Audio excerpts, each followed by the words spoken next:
ជិះម៉ូតូបត់ឆ្វេងមិនប្រយ័ត្នត្រូវម៉ូតូមួយគ្រឿងផ្សេងទៀតបុកពេញទំហឹងបណ្ដាលឲ្យរងរបួសធ្ងន់ស្រាល2នាក់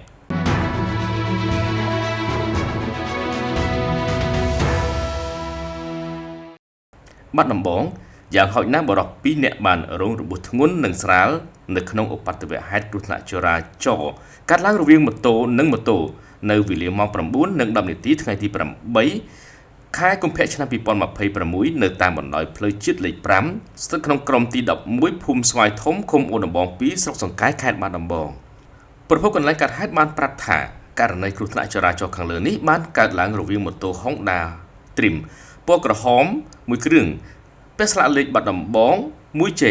9881បើកបរដោយបុរសចំណាស់ម្នាក់ទិសដៅពីលិចទៅកើតលុះមកដល់ចំណុចកើតហេតុខាងលើបានបត់ឆ្វេង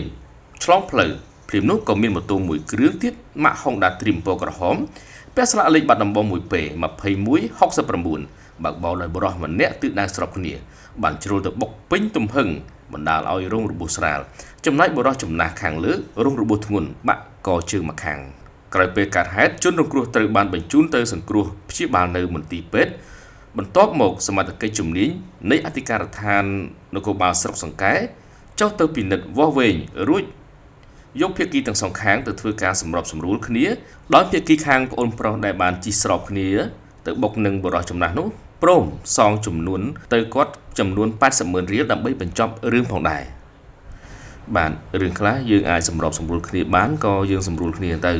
ញ្ចឹងណាក៏ប៉ុន្តែខ្ញុំមើលឃើញបុរសចំណាស់លោកអ៊ំឬក៏លោកពូគាត់បានប៉ះជើងធ្ងន់ដែលបានក្រុមការងារយើងចុះទៅថតហ្នឹងបាទហើយនិយាយទៅក្នុងព្រឹកនេះក្នុងករណីនៅក្នុងស្រុកសង្កែនៅភូមិស្វាយធំហ្នឹងគឺមានពីរករណីបាត់ទៅហើយចឹងបានថាការបើកបរសូមមេត្តាការបង្កើននូវការប្រុងប្រយ័ត្នឲ្យបានខ្ពស់បំផុតបាទបត់ឆ្វេងបត់ស្ដាំឆ្លងផ្លូវនេះគឺយើងត្រូវមើលសិនបើអញ្ចឹងទេគ្រោះថ្នាក់កើតមានលឿនណាស់បាទ